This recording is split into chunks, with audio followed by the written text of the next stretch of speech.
only with a name like Devon, it's not French or Swedish. Okay, anyway, yes, and he's going to give a talk on how turtles, how the tortoise can save his skin, and he promised to use the word epistemology. Now, hopefully, he may forget that promise and move on, but he may use the word epistemology. Okay, Robert, thank you very much, and then we look forward to hearing about epistemology. Thank you, Tom. And you're Stephen in as well.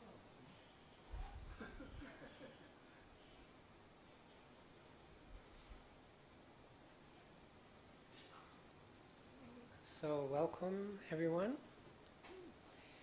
A number of familiar faces. Oh, can you a little closer? How's that? Better? Better? Yeah. Can you hear me in the back? Okay. So, and a few new faces. Just out of curiosity, is there anyone here who has never been to a Little Bang event? Okay. Is there anyone here who would think of themselves as a complete beginner when it comes to Buddhism? Yeah? Or just a beginner? So, thank you, that's helpful.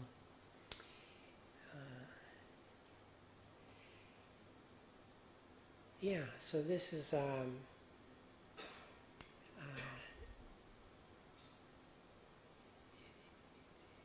I was about to say it's a good moment. I'm actually having a bit of a difficult time because I don't know if you've ever heard of an ocular migraine.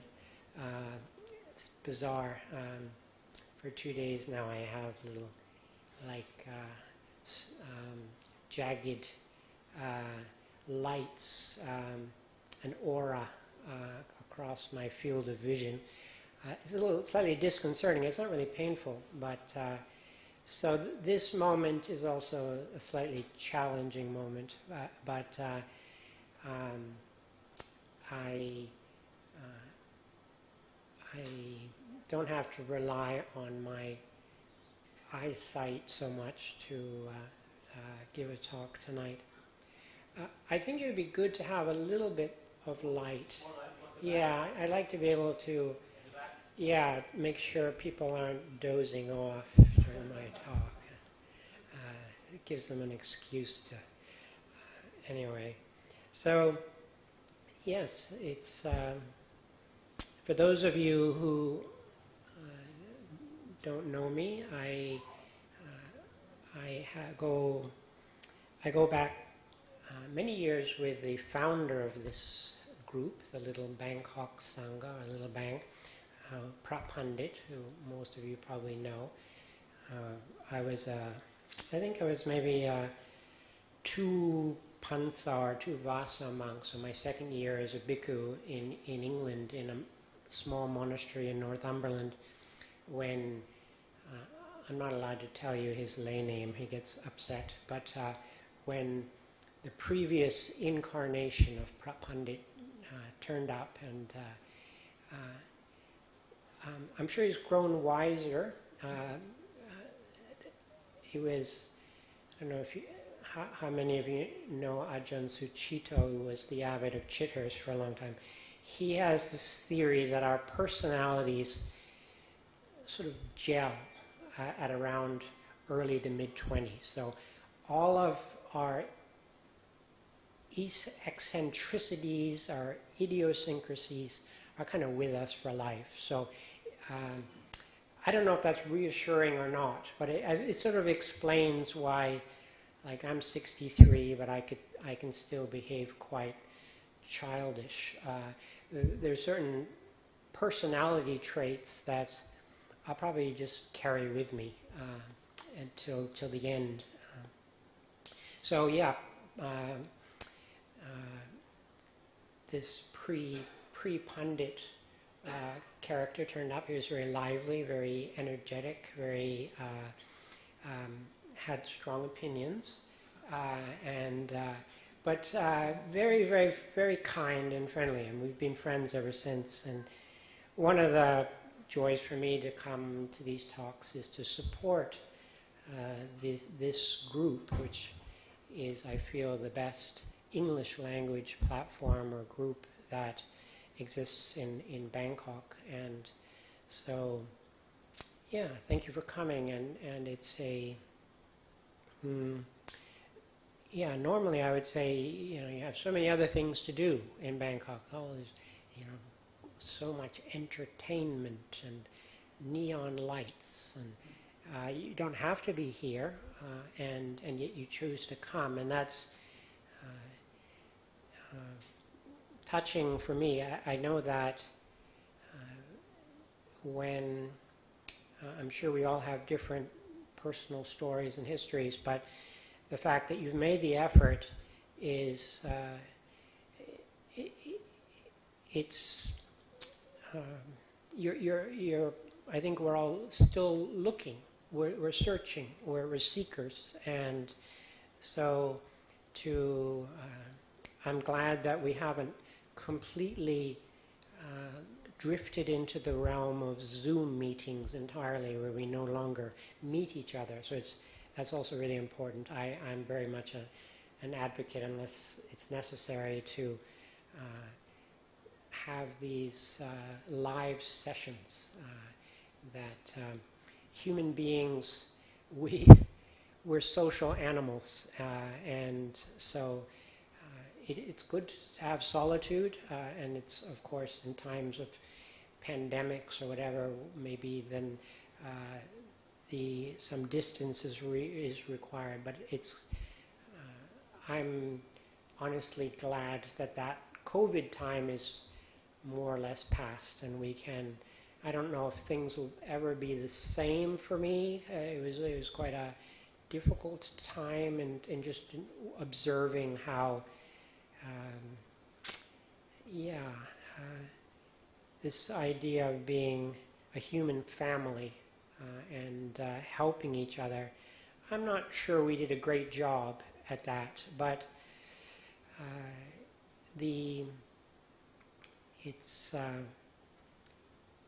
for me, it would certainly not be a new normal to not meet each other, and I mean personally, to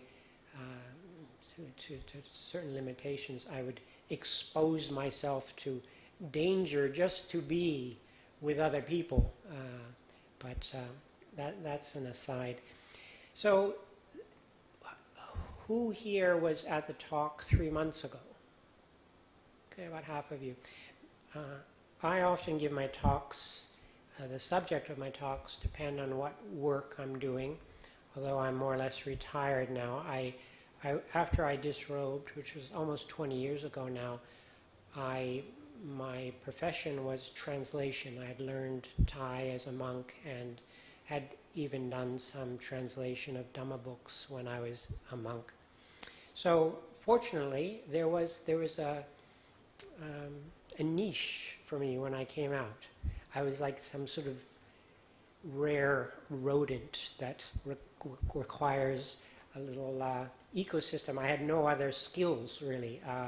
If you had asked me, I would have had to go through several years of training to be a paramedic or a car mechanic, or I mean, I could probably serve fries at McDonald's, but even that probably would have been a shock.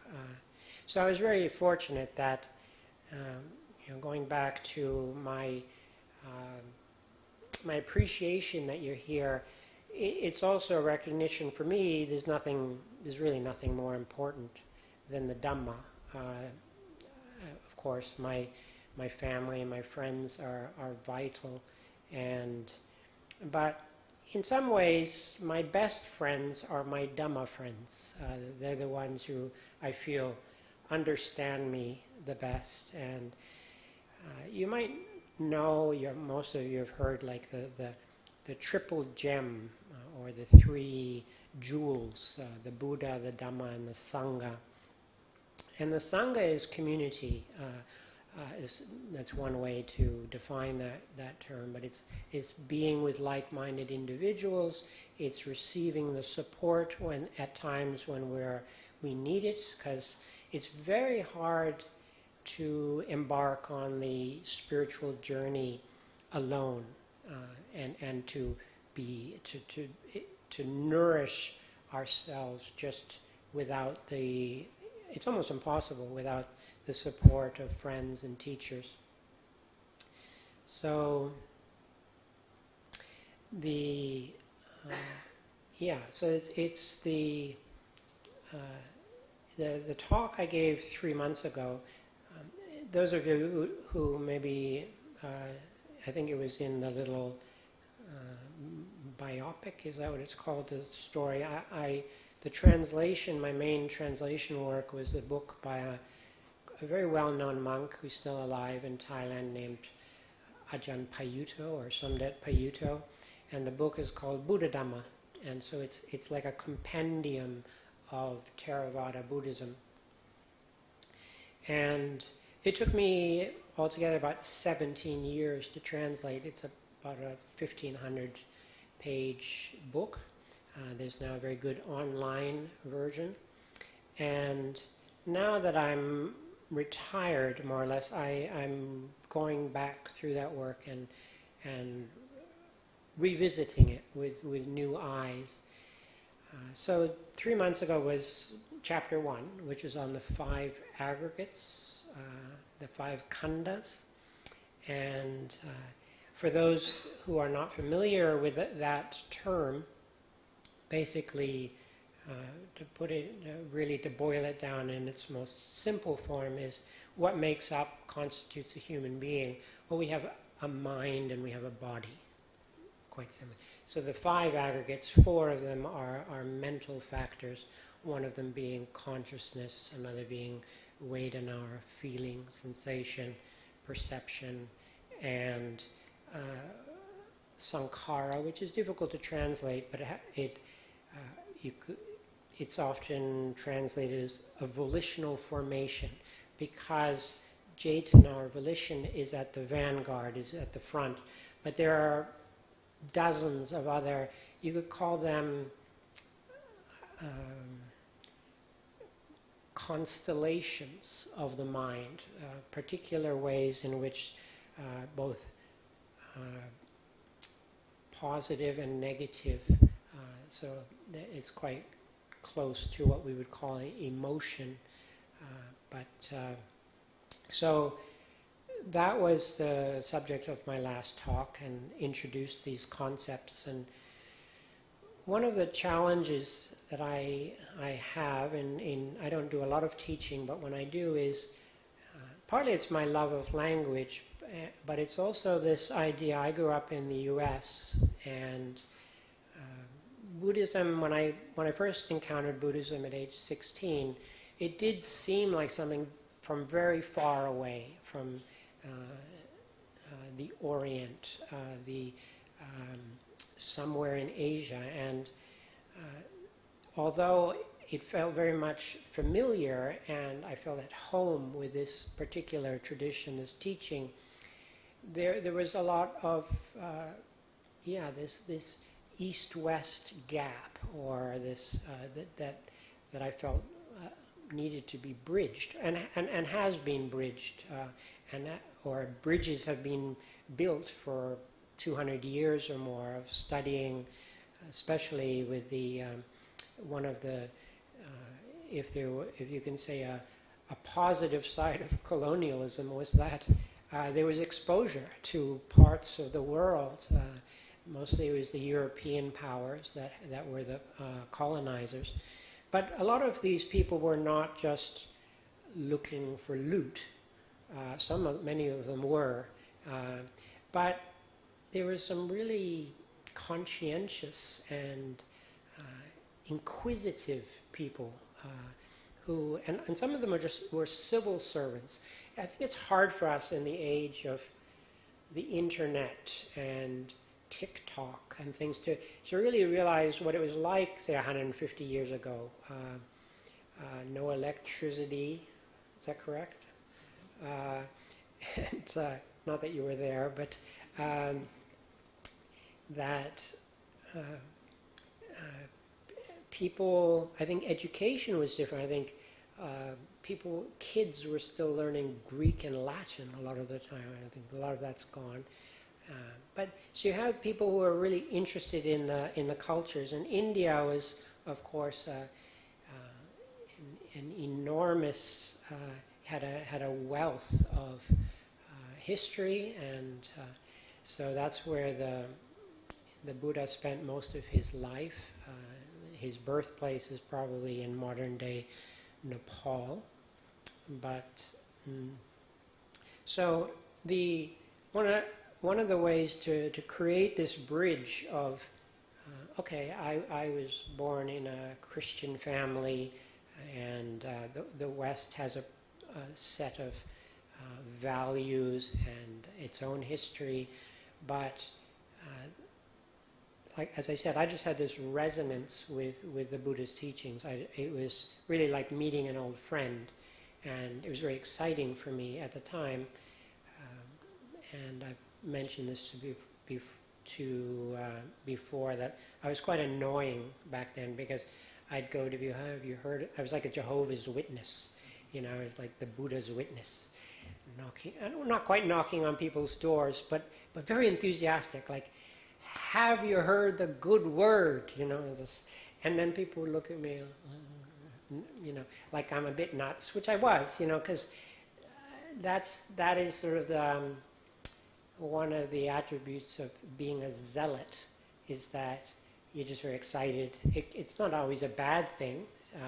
It can be you're just enthusiastic, but you maybe don't realize how, when it comes to spirituality, a lot of it's very personal, and this is, say, the quality of faith is really intriguing. Like, why is it? Faith is not, it has, obviously there has to be a rational input. We have to be able to articulate our faith, but faith is more an emotional response.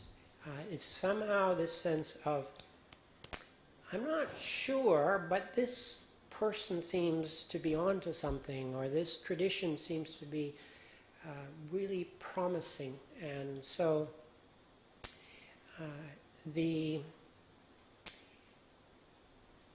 so going the way I say part of the bridge building is language. And at first, I don't know if you all know that say in Theravada Buddhism, the teachings are handed down in a language called Pali, which is like a cousin language to Sanskrit, very similar. And so at first it seemed very remote, very strange, very distant, but then when I studied, it took me a long time to appreciate language. I think I was a bit autistic as a child, but even English seemed, I didn't feel I had command of English until my mid-20s. But then when I did, and I really saw both the power and the beauty of language, then I studied more. And you might know that Sanskrit and Pali are part of the Indo-European languages. So it shares these roots with the Greeks and the Romans and the Germans and the Slavs, the Russians, the Celts. All of these are Indo and Indian. So it goes back apparently to a time when these tribes, probably from the Caucasus Mountains, who are they're known as the Aryan tribes, they split up and went in different directions. But you can find words that are obviously thousands of years old. The example I gave 3 months ago is we say cow. In German you say Kuh, and then in India it's go. So even in Thai, probably close to half of the language in the Thai language comes from these Pali Sanskrit roots. The others would be from Chinese, I think from southern China, more monosyllabic and have as tonal. So you have like Korat, which is a word for Nakhon Rajasima, which is like the royal cow. So ko, go, cow, ku. That word, obviously, if this was probably before the time when people were planting grains and establishing these. I think those first great city-states maybe were in Mesopotamia and the Middle East, but I think they're more nomadic. But the cow, the dog, the pig, all very just companions to. And so the language is, this has been one way for me to make, say, Buddhism more accessible to me as an English speaker, to someone who grew up in the West. And when I teach, then I like to introduce it because I think it can be helpful to make it less strange or less foreign. So part of my task each time I come is to introduce to you a few Pali words. I know it can be intimidating. It can be, oh, no, it sounds so strange. But one of the reasons, besides this accessibility, is that they're just, the nature of translation, almost always you lose something. It's a little bit like you have a pitcher of milk and then you have a bottle with a small top and you're trying to pour it in. Some of the milk gets spilled. Now most of it you retain, but some will get spilled. And so to think that you can come up with a perfect translation is almost impossible to do. So there are sometimes it's not that difficult, but sometimes either through the common roots, that's one way, or just we create these standard definitions. And that I think is very important, is to, like with even the word khanda as an aggregate, it's not a nice word. I think aggregate, I mean, again, what is this, like gravel and sand is aggregate. I mean, it's not a word I would use. And to say we are made up of the 5 aggregates, it sounds a bit clunky. And yet that's the standard definition. One can come up with a new one. And people, translators or Buddhists, are constantly trying new variations on how to translate the Pali language into English or into other foreign languages. So that was the topic last. Basically, we have a mind and a body.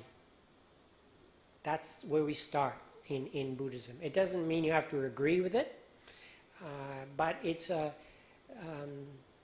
I would say it's difficult to, if you deny it, I think it's difficult to really make much headway in Buddhism. Say, no, there isn't a mind, or no, consciousness is just an, what is it called, an epiphenomenon? It's just an emanation of matter. There is no mind, there's no, but in Buddhism, just simple, it's like what was called a predicate. It's something we begin with, mind and a body. Body is simple. I no one here would deny we have bodies. But with the mind, it gets more complex. And so then so that first chapter or that topic is really just, okay, lay it out there. This is what we have, mind and body. They're not separate, they're not the same, they're interconnected. That's the Buddhist teaching on what it really, the basic building blocks of being a human being. So chapter 2, which is today's talk, is on the 6 senses. So the 5 aggregates, whether you're talking about the body, again, there's a lot in the body we don't really think about much unless something goes wrong. If if any of us right now had to give like an hour-long lecture on the respiratory system and how exactly that works, we'd probably, most of us, be really challenged. Like, oh yeah, we breathe in oxygen, we breathe out CO2, but actually how it all works is kind of the domain of doctors, scientists, but so here so the five aggregates, as I mentioned in the last talk, the kind of the message is what is the practical value is basically there's nothing there that is lasting. It's all ephemeral. It's all impermanent, and it's all there isn't a self in the body. The body ages, it dies, but even in the mind, where it feels like a self is kind of resident there somewhere, and this is why I say most religious traditions will have a teaching on a soul. That's the explanations, is a soul. And then well, where is it? Show me the soul. Put it on a platter for me. Can't do that. Can we open up, find it? No. But the subjective experience is very much, there's an I. And that's not the topic of tonight's talk, but it was like, that was the message of what can we, okay, you have the mind and the body, and none of it is really stable. With today's talk, the way for those of you who read the little blurb synopsis I gave, is like chapter 1 is a little bit like you take a car apart. All the nuts and bolts and windshield wipers and everything, and you just take every little piece, and so you might have a cherished car. At what point is there no car? Take the wheels off, and it's a little bit disconcerting when you think about it, because again, even something with a material object, we think, oh, that's solid, stable, and again, with like when we get a driver's license, we're not expected to take the car apart and put it back together again. It's useful if we can do that, because if we break down, like I would have trouble changing a tire. I kind of dread that day when I'd be like trying to call someone, because for me to try and use, I have all that gear in the back, but the thought of like, can I actually get the wheel off and on properly, but we're not expected to do that, and that's okay. So with today's talk is more like, okay, the car is assembled, let's bring it out and drive it on the road. And so, because now with one of the beauties and one of the challenges of Buddhism is it's like an interwoven fabric, that this teaching on the five aggregates is very much connected to this teaching of the six senses, very much connected to the three characteristics, to the 12 links of dependent origination. The way I like to, sort of a romantic, poetic image I have is like a jewel. You have different facets of the jewel, and you can admire it from different angles. And for me, I mean, I could say I was drawn to Buddhism at 16. Now I'm 63, and my faith is still strong. I'm in awe. It's like for me, it's like a watertight vessel that there's very little inconsistency or contradiction. Now, again, I'm not trying to convince you to be a Buddhist, or I don't go around trying to convert people to Buddhism. I do, going back to Jehovah's Witnesses, I don't have any come, but I kind of like them to, because I'd like to just mess with them a bit, And we'll talk about this when it comes to turtles. Okay, so for these five aggregates really to operate, we need, how do we interact with the world? Well, it's through the six senses. And in here I'm going to introduce a Pali term. It's called dwara, and it means doorway. In fact, it's related, has the same root as the English word door, or German Tür.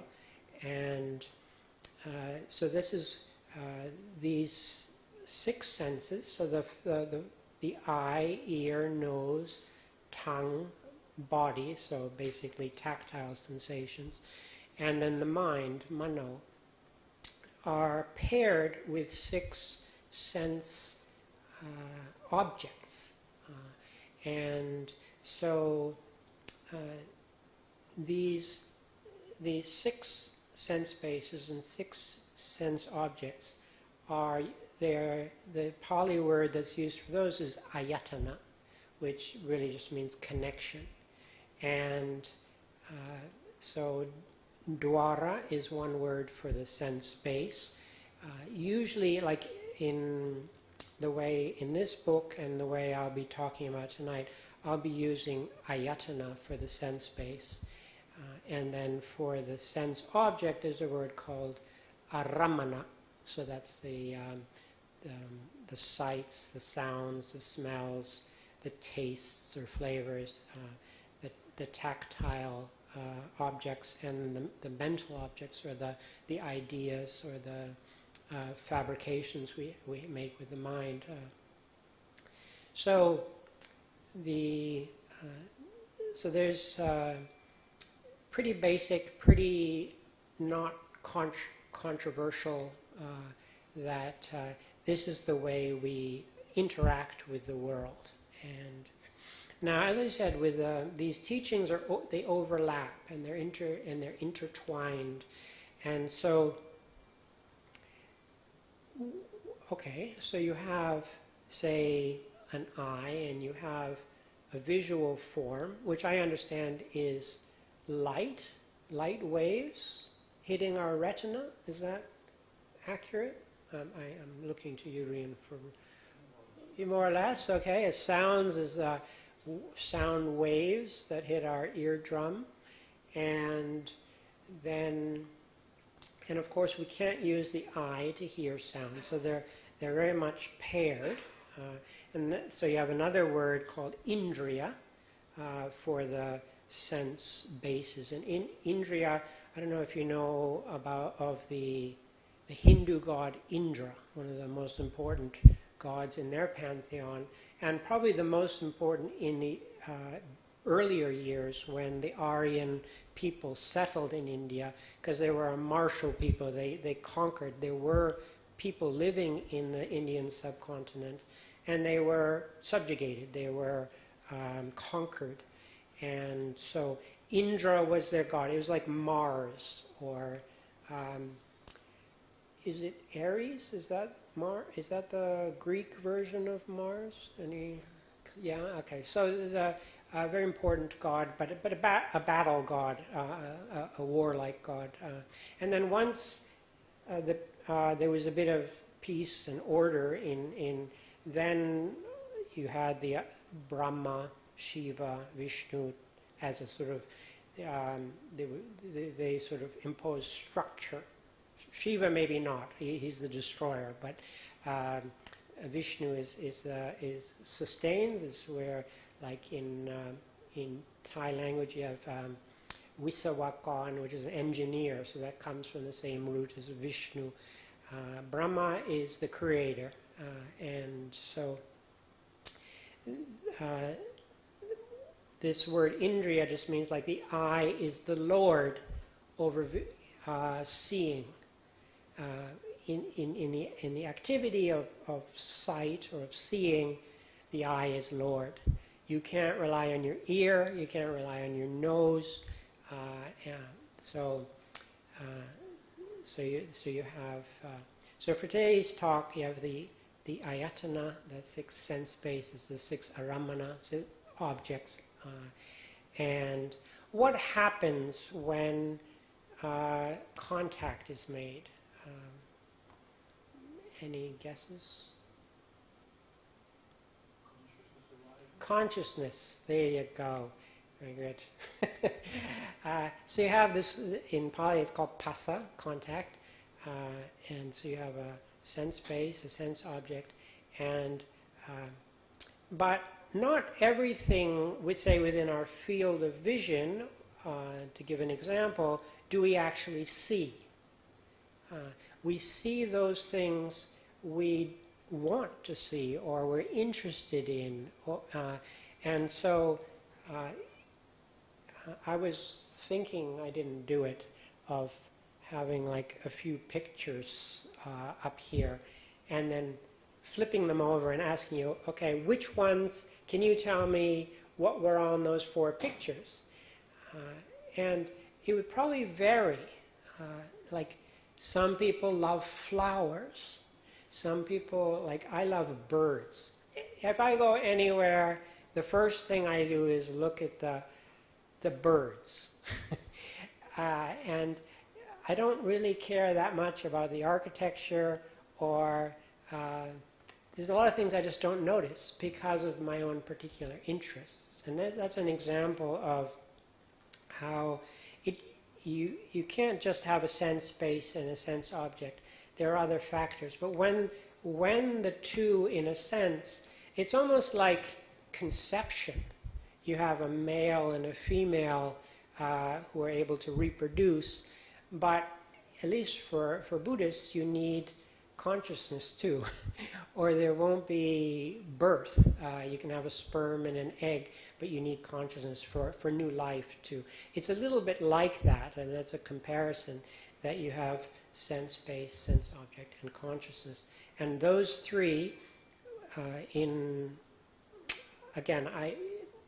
not everyone would agree with my choice of words, but I'm talking about like a standard vocabulary in English. That's called cognition. Now, the wider cognitive process carries on from there, but that particular convergence of those 3 factors is, I would describe as cognition. And so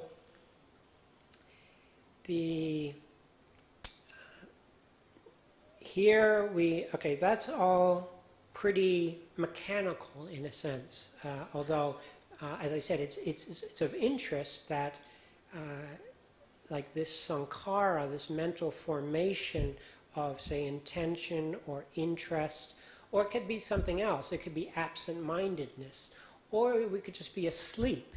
How many cars drive by outside our window while we're asleep? We have no recollection because the mind is in a different particular pattern at that time. And so in tonight's talk, I want to talk about some of the, say, the ongoing cognitive process. Can anyone answer what happens next when you have consciousness? Say you have whether it's called eye consciousness, ear consciousness, nose consciousness. So that moment when, like, a friend just invited me out to a Japanese dinner, and wasabi went straight up my nose. Now that would be, I guess, both a flavor and a tactile sensation at the same time. Now, can anyone say what sort of, if you're, again, these pattern, it's not always a linear procession, but for practical purposes, it can be useful. What happens really at every moment of cognition? Can anyone? Perception. Yeah, but what happens before perception? Or traditionally, what is there before perception? Like perception is like, oh, that's wasabi. Awareness. Yeah, there's awareness, but that would be more the consciousness. I mean, awareness can mean it can be narrow or broad. The answer I'm looking for is Vedana, or feeling. With every moment of cognition, there is a flavor, so to speak, of that particular experience, and that can be pleasant, unpleasant, or neutral. Probably most of our contact is neutral, and that is known as Vedana, or feeling, sensation.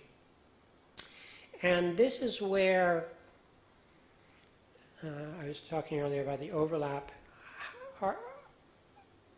Is there anyone here who's never heard of dependent origination, paticca samuppada? Is that a new concept to anyone, or have you? Okay, so it's one of the most profound and you could say difficult teachings because of its profundity and its subtlety. And there are these 12 links. And I was talking earlier about this sense of a self, of an I, of an ego, or however you want to describe it, that according to Buddhism is just we're tricking ourselves. There's no fixed eternal self. There's a self in terms of, like I introduced myself as Robin, that's a self, that's a conventional self that's useful for, because if I was, I don't have a self, I'm nameless, that's kind of also a bit annoying if I were to do that. It's like I'm beyond the self, so just like the musician Prince, who stopped using a name and just an icon for a while. Okay, it's interesting, but not very useful if you're kind of like trying to send them a letter in the mail or something. This teaching of, which is chapter 4, so if I'm ever invited again to Little Bang, it might come up, that the creation of a sense of self begins really with ignorance. We don't understand, we're fooled, we're constantly fooled. We don't really see through the nature of reality. And then we create all kinds of distortions as a result. And one of these distortions is, here, look at me, I'm important, and I need to protect what's mine. That is totally understandable, but also avoidable and unnecessary. And so it's this factor of vedana, of feeling, where things start getting a little bit messed up for most of us. And that is because for basically everyone, all of us who are not, say, enlightened, I don't generally like to use that term much, but it's very much that you could say is what does Buddhism teach? It teaches there's suffering and there's an end to suffering. It is, we all have the potential to be perfectly content and happy. That is, we all have that potential. But in the meantime, we get tripped up, and no one is born enlightened, so we all have to make mistakes. The Buddha himself was not born enlightened. He also had to go through quite a lot of struggle before he, you could say, he pulled the curtain and saw what was behind. And so it's this link of vedana where is seen as a really important point or place to where that we should be attentive to. Because if we are just, if life is just about seeking pleasure and finding pleasure and savoring pleasure, it's not really sustainable.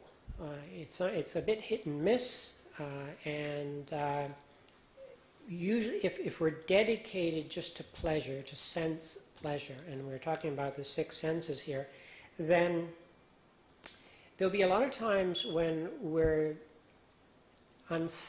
dissatisfied, when when we cannot achieve or reach our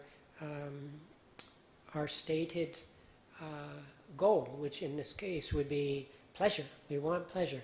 And the opposite is also true, that if, to the extent that we're devoted to pleasure, we're also going to be fighting against and averse to displeasure. So it's going to be this cycle of joy and despair. So, yeah, we can go from the cradle to the grave doing that, and many people do. And you could say, if there's no wisdom development in the span of our life, we could say it's unfortunate. Now, according to Buddhists, don't worry, you'll get another shot at it. But it's not recommended. Just think how difficult it has been for us to get this far. I mean, if I think back, first of all, I basically can't remember anything from the first 4 years of my life. So I was just goo-goo gaga, my mother kind of feeding me things and wiping my bottom, and a totally helpless creature. Unlike, say, a zebra or something that kind of pops out, or a giraffe even, gets on its spindly legs and starts running and eats. And usually most animals, like the young, are kicked out pretty quickly for the next brood to come in. But humans, we're really hard to take care of and nurture. I think over history, the idea of childhood has changed. Like, I think 400 years ago, I'm not sure whether we had teenagers in the sense of coddled, maybe in very, very sort of imperial palaces. But a lot of times, okay, you're 7, you come out and collect beetroots with me, son. You've got to help. And so it's, you've probably heard this so many times, but in Buddhism it's considered a real honor to and privilege and great fortune to be born as a human being, because we can develop, we can grow.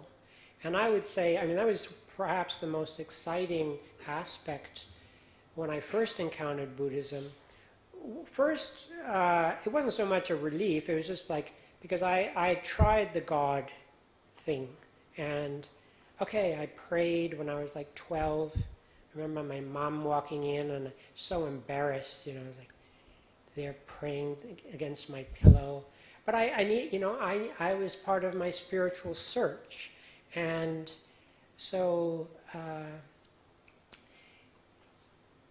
probably the most exciting part was, oh, right, we're not just given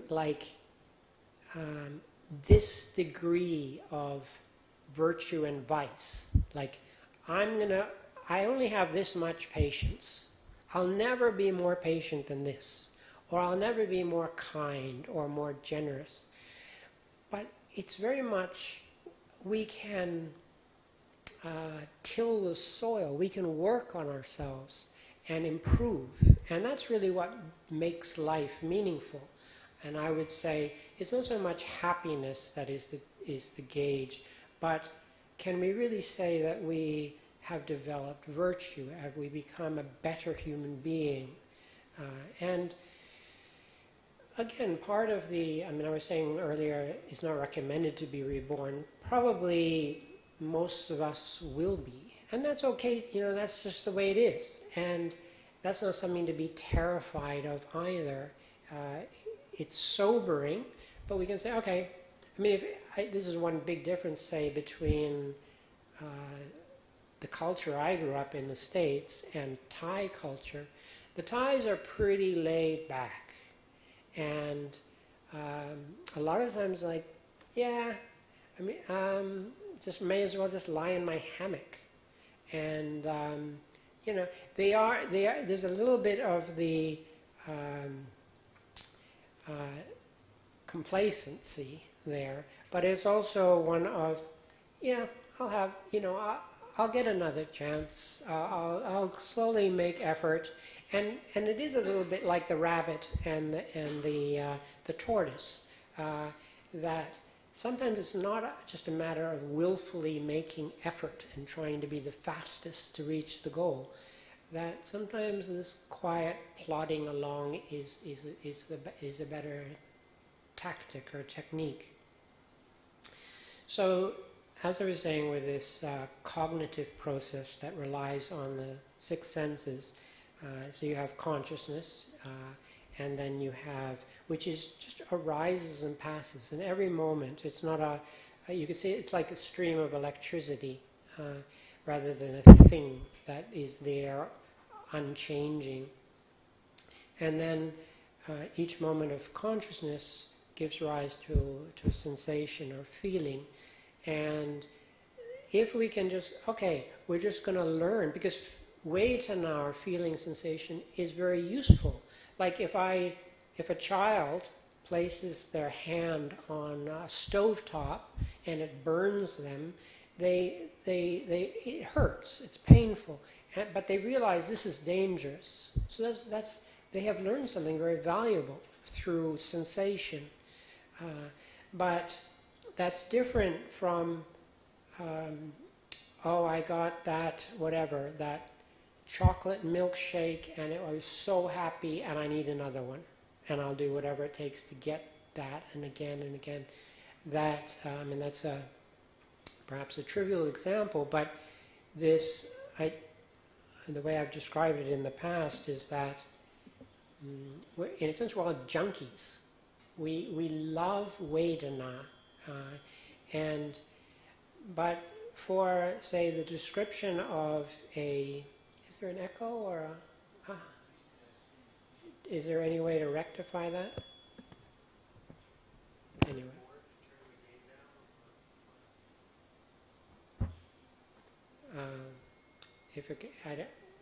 Can you still hear me in the back? Yeah, okay.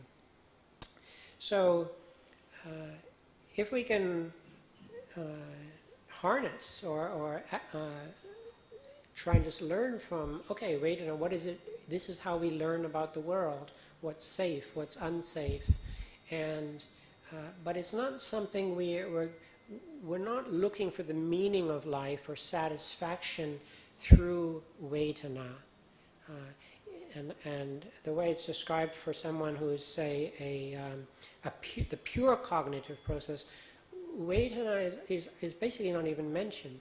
It's so insignificant, which stands in contrast to how most of us go through life, which is one of, oh, this is pleasurable, I seek this out, this is uncomfortable, I'll try my best to avoid it. Not because it's harmful, but because I'm avoiding because I don't like it. And then there's very much caught up in this sense of self. Okay, now I'm going to stop soon, but I want to get to the turtles. And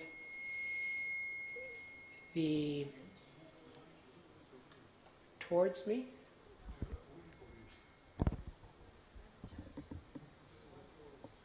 Like this? Better? Any improvement? Or did you say there's some adjustment here? How's that? Better?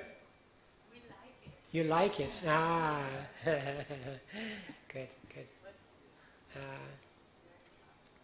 So, I was having lunch with Prapandit about, 6 months ago, and he he gets very enthusiastic about his meditation and about jhanas, and so he started talking about a turtle. And then I thought, when I was preparing this talk, I contacted him. I said, well, what was that turtle analogy? So he sent me a few suttas, references of turtles. So there's one that I want to describe to you today, that there's a turtle, or maybe it was a tortoise. I had to do some research on natural history before this talk. They're basically all in the same family. I thought they were like different. I knew they were all reptiles, but no, I didn't even know that. I thought maybe one was an amphibian because it's in the water. But basically they're all in the same group. Terrapins, turtles, and tortoises. And we call an animal a tortoise because it spends most of its time on land. And a turtle, it spends more time in the water. Anyway, just throwing that out there in case your children ask you what's the difference between a turtle and a tortoise. And so in this story, this creature is walking along a riverbank. So I don't know, was it a turtle or what is it, a tortoise? But I think it was a tortoise, because this tortoise is walking kind of happily, grazing along the bank of the river, and then he spots a jackal, and the jackal spots him maybe 100 yards away or something. And so, if it's a turtle, you'd think you'd go in the water. But this tortoise, he pulls in his 4 legs and then his head and his tail under his shell, and just, okay, I'm just going to hide or just be composed in this way until the jackal is bored. And the jackal comes rushing up and thinks, oh, that's great. I'll just wait for one of the limbs to come out and I'll have a nice snack.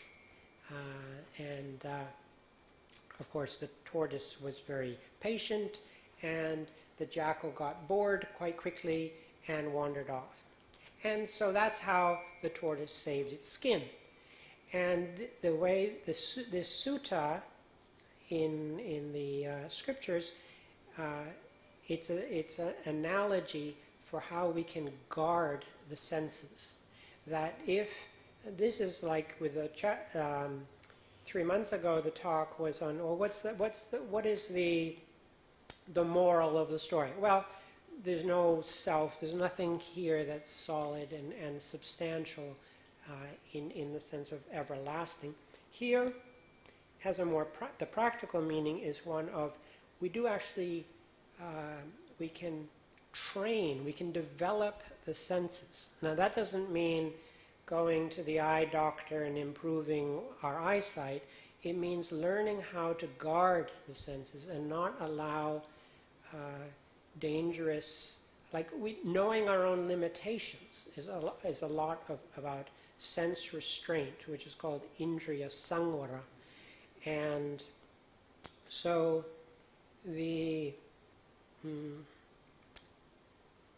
this is a really important part of spiritual practice, because we all have our vices.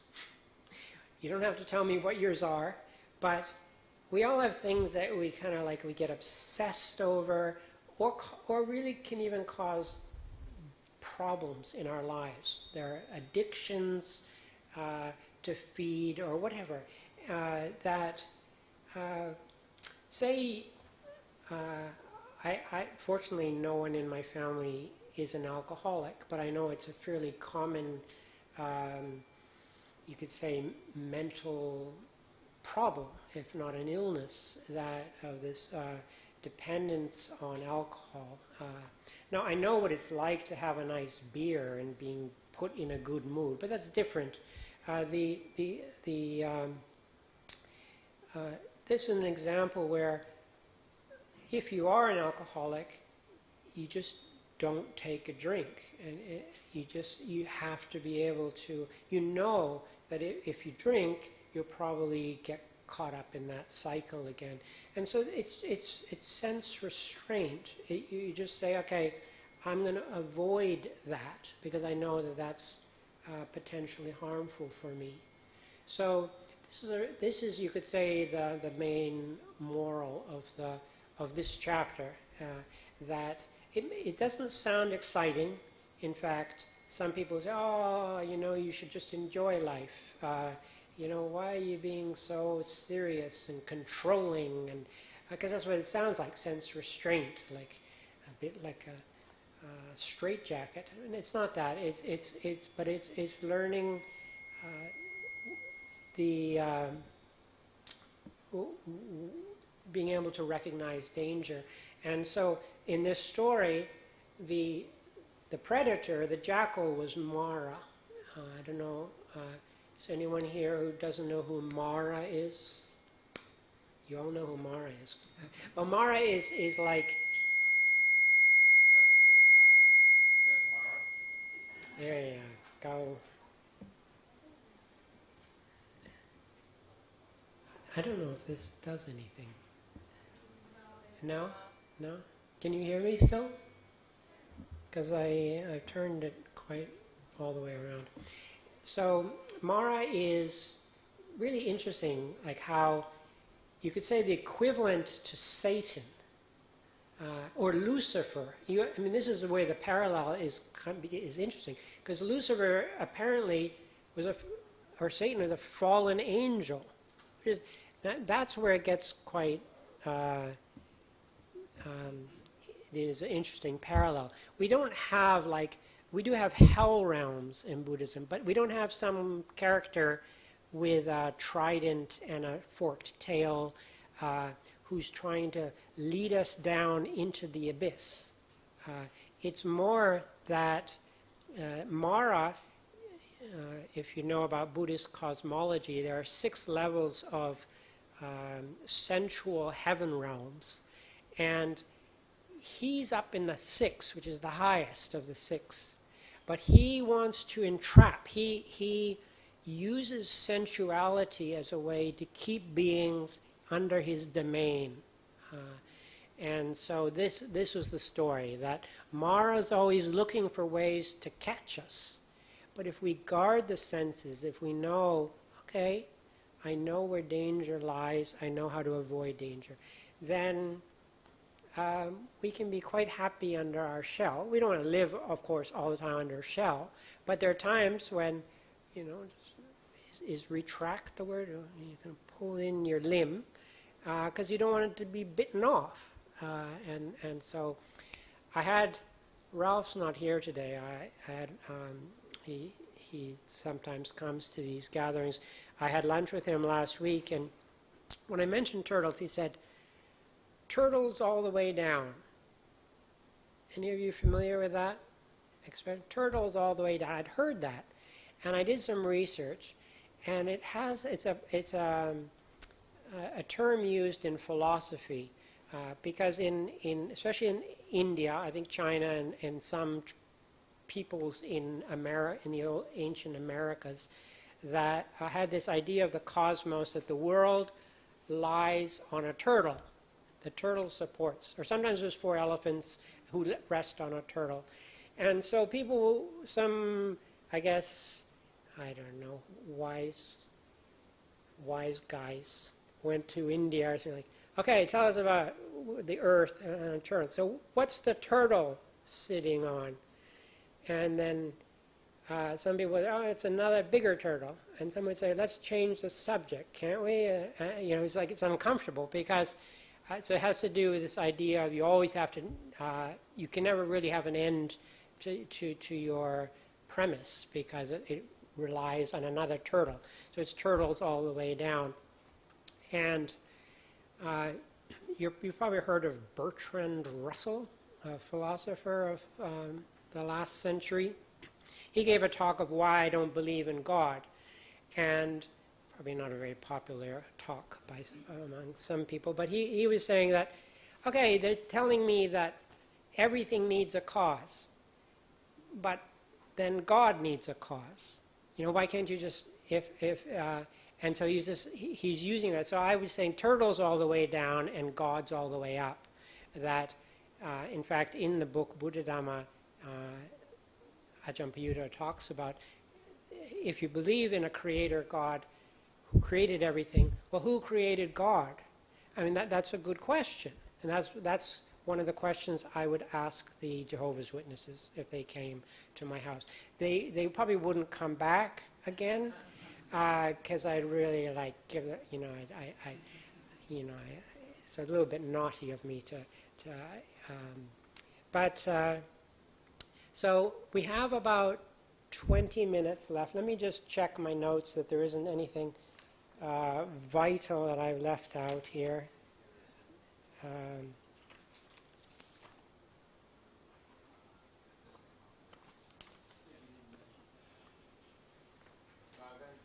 Yeah. You're going to talk about epistemology? Oh, epistemology. Yeah, that's going to have to wait. Yeah. Thank you. We were hoping. So yeah, it's the study of. Let's just say that can be the first question. This does come up in this chapter is how, as you probably know, or I had to look up epistemology at least a dozen times. It's like tautology or soteriology. All these words that I just can't remember the meanings of. So epistemology is a study of knowledge, like what is knowledge? How do we acquire knowledge? What are the different kinds of knowledge? And so in this chapter, he does talk about consciousness is a form of knowledge, but it's very basic, and there's nothing we can really do about it. So when I see a lamp, I have eye consciousness. It's not something I can kind of prevent, apart from closing my eyes. But that's a very basic form of knowledge. Sanya, perception, is a little more refined. So we can, I recognize this. I see that chair, and I perceive the color as brown. Then I might think about, okay, why is it brown? Or it's a chair, or why is it of that shape? That would then go from sanya into sankhara, into thought processes. And then the third, so you have, in the five khandhas, the chief factor amongst the sankharas is panya, or wisdom, which you can imagine is key to the Buddhist teachings. A very big emphasis on bhavana, on cultivating wisdom. Again, you could say that's the meaning of life, is that we cultivate wisdom. We leave this earth wiser than when we arrive. Then I'd say, okay, we've lived a good life if we can do that. So epistemology. Thank you for reminding me. That would have slipped out. But yeah, I'm glad I had first time in my life I've been able to use that word in a public setting. Yes. Any other questions, please?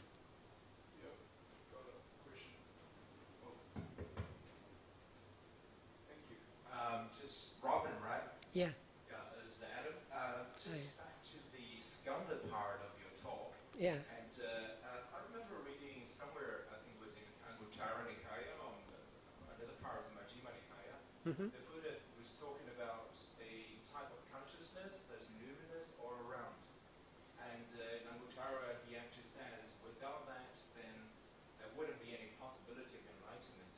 And at the same time, the standard formula to say, I consider the five aggregates as not I am, not myself, not mine. And I read these two parts together. Is the Buddha actually indirectly asserting positing a self? Or because it's like, this is not what I am, so what am I? And in the other part, as I mentioned, he was speaking of this luminous consciousness. And I understand later the Yogacarans, they had to tackle the same issue. And there was the Tathagata, the Garba, and all sorts of debates going on, still going on, I think. And what's your take on this? Is anatta to be taken without any compromise, or it's just a soteriological, provisional method? Personally, I would reply the former, that it's pretty categorical, that there, anatta is, you could say, or not the characteristic of not self is what really puts Buddhism, sets it apart.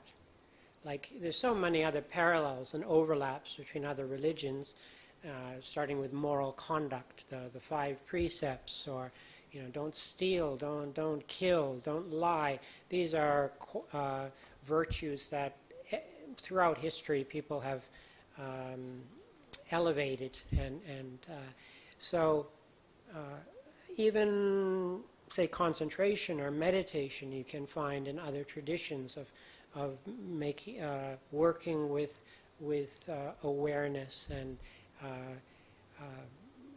developing these jhanic states, or these concentrative absorptions.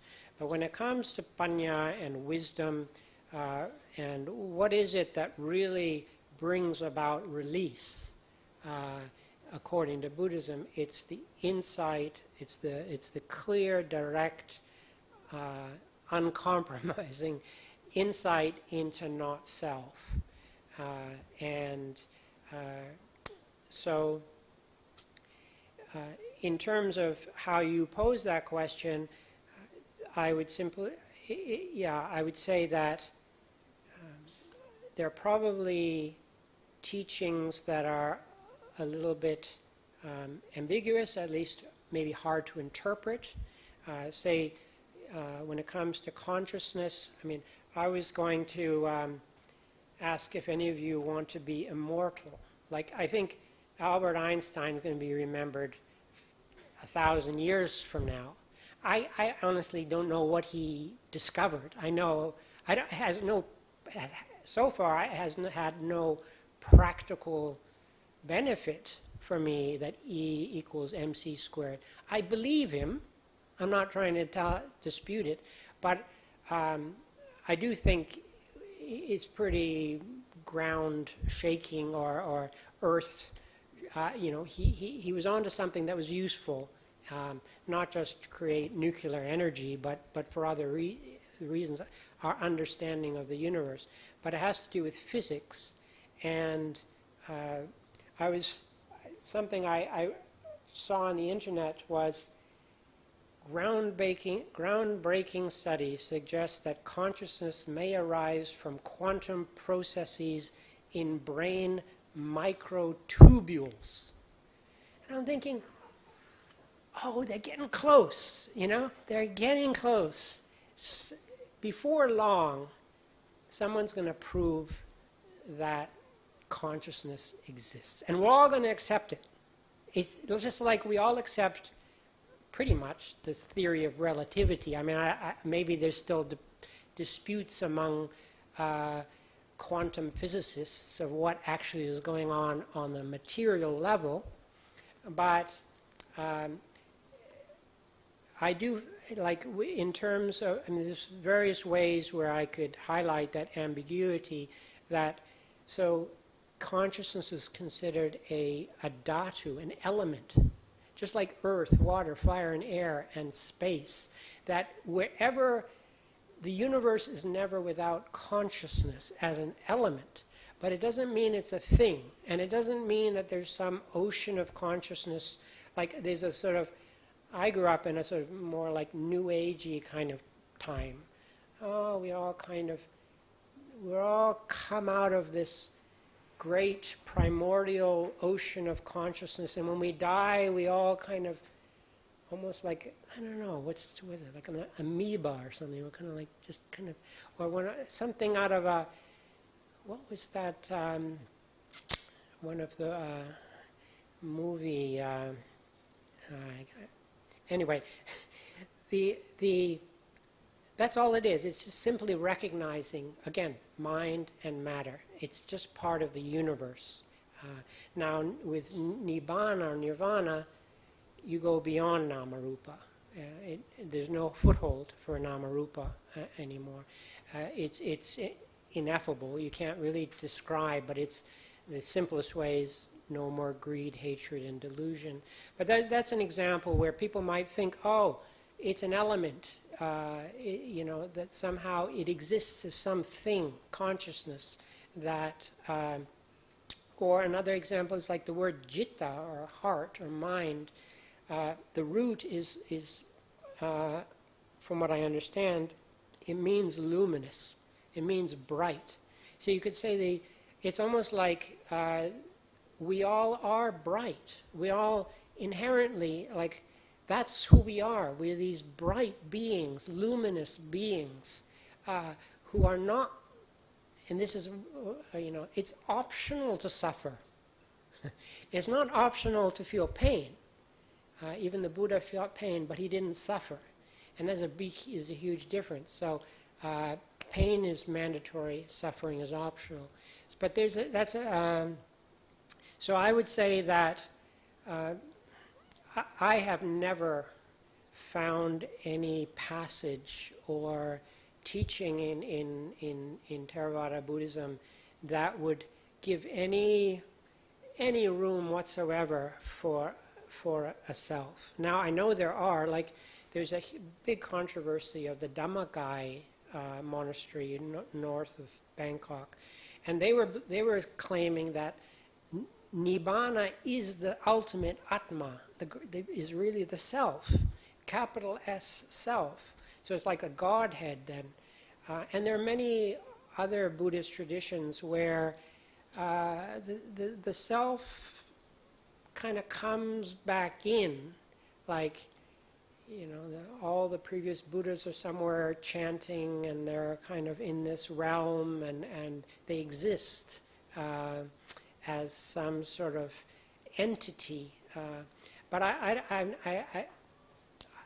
haven't even found the slightest residue of that in the Theravada teachings. Now that doesn't mean, I'm not the ultimate authority, but I've spent many years, especially working with Prapayuto, and he's considered one in a kind of, certainly one in a generation and maybe greater mind. His ability to not only a sort of photographic memory, but to be able to tie,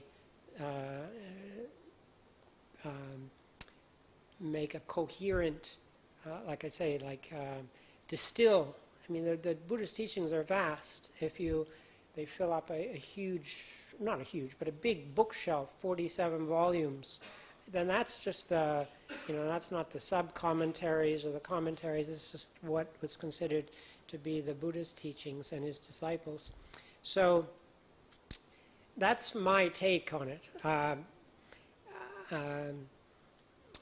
not telling you what to think or how to practice. You do what feels right for you. But I think with that aspect of, like, somehow consciousness is, there is a self, or that consciousness is an entity of some kind.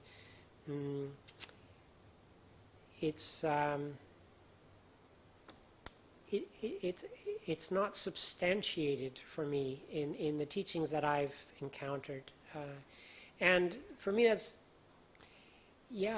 there is something unique about Buddhism that anyway. I'm the choir. If you obviously I'm going to say that because I'm devout Buddhist, but anyway, I don't know if that's useful. Yeah.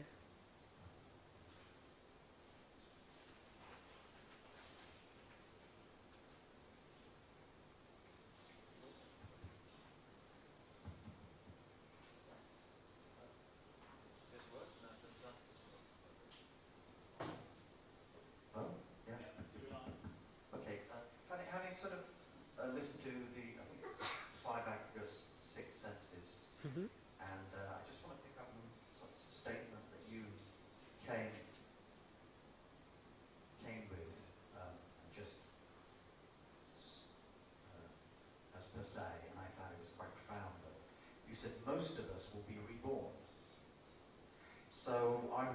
ask is, firstly, what makes that decision? And secondly, what is reborn? Right. Good question. Well, quite simply, if there's any bhava, any becoming, which is a subtle form of defilement, that you want to be, you want to exist. And so there's a craving, there's bhava tanha, which is, you have kama tanha, which is the craving for sensuality, but craving for being, for existence, is in a way more powerful, and because that will be, to say you're reborn because you want pleasure. I want to be born in a Garden of Eden, where there's only pleasure and joy and good music, and Grateful Dead and Rolling Stones, and and just nice fragrances, and people giving me foot massages all the time. That's what I want to be reborn. I mean, that there is some of that, but it's more that really the oomph behind being reborn is I want to be, and that's not always positive. Some people are caught up in all kinds of negative minds. They identify with negativity, but that can be just as powerful a force or a momentum. So that's an attempt to answer the first part of your question, is what determines. If there's any kilesa, if there's any defilement, if there's any sulliedness in our mind, any impurity, then there's still greed, some forms of greed, hatred, and delusion, then there isn't release, there isn't liberation, because there's this chain of a cycle that has to be fed. Now, what is it that is reborn? Was that the second part of your question? What is it? There, I would just how to say this is a difficult question, and a lot of people are just going to reject it outright because for many people it feels counterintuitive.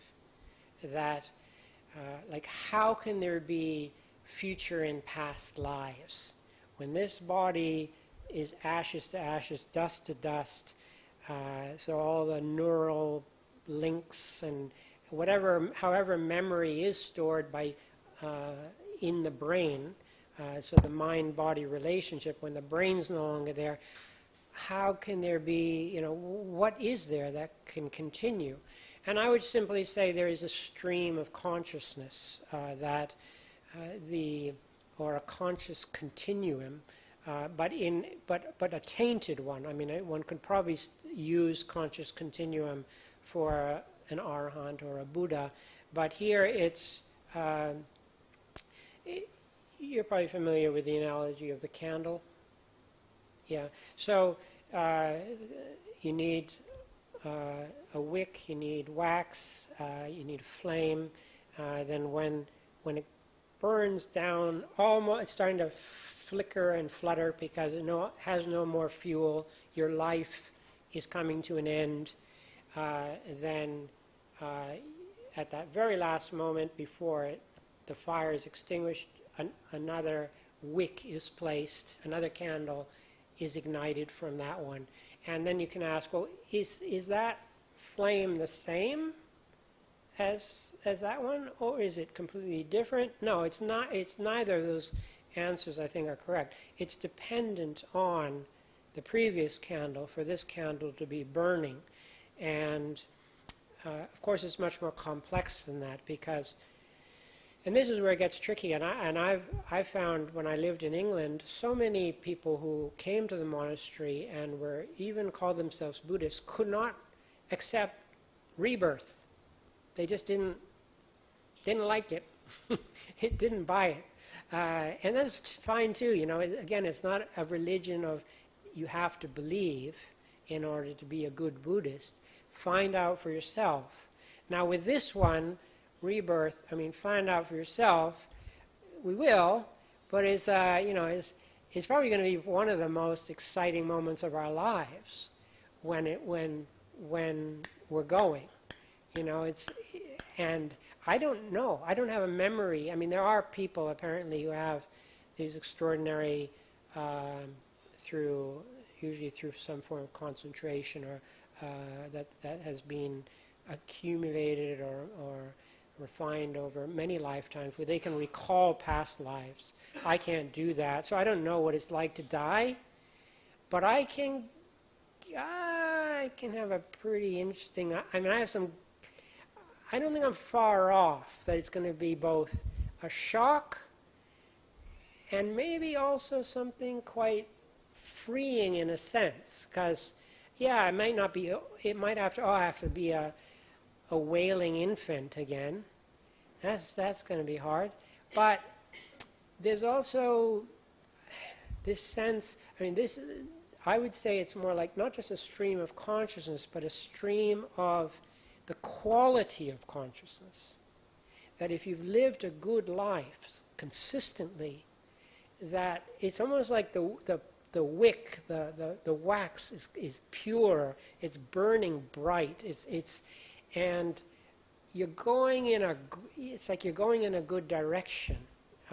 And so I would say what's being reborn is that is in a sense your legacy.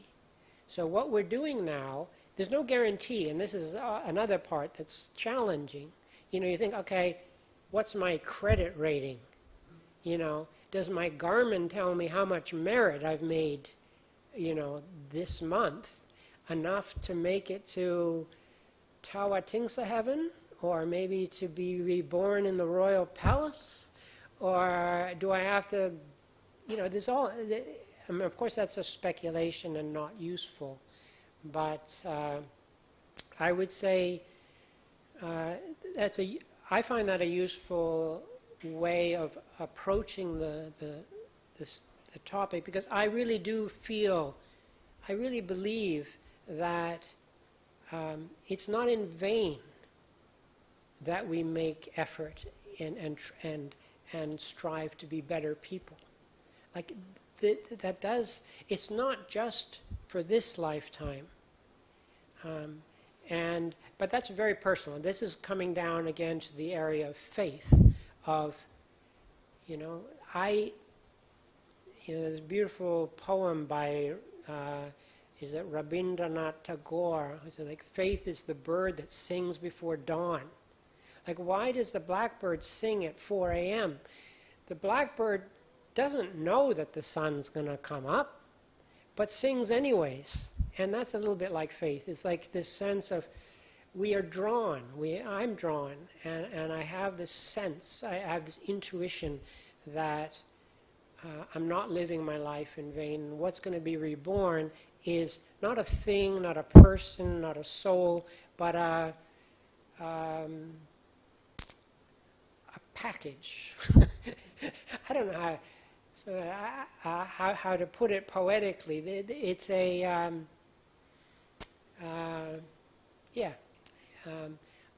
bundle, a bundle swathed in infant's clothing. I just think it's not random why some people, even within a family, we have some people who are kind and patient, and others who are just all over the place and cause a lot of trouble. And that's not to say they're bad. It just means that they have work to do, other work to do, and we're all different in that respect. So anyway, those are my reflections. By no means am I trying to represent Buddhism here as a whole, but it's my own experience and what I've learned along the way. So I think this is we're on cue here to wrap up. Is that right? I will agree with that. Let's consider wrapping up. And thank you, Robert. I enjoy every one of your talks. Only every 3 months, but we get what we get, right? We get what we get, and I love it because you're not doctrinaire. You're always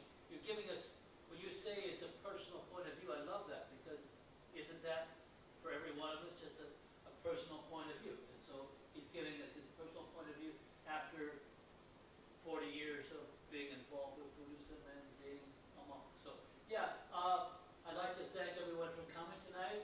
First of all, I'm going to say that we can, if you wish to revisit this talk, we do have a stream. It's going to be both on Facebook, and that's under our own Little Bang Sangha meditation group, and it's also going to be on YouTube. So you can check either of those two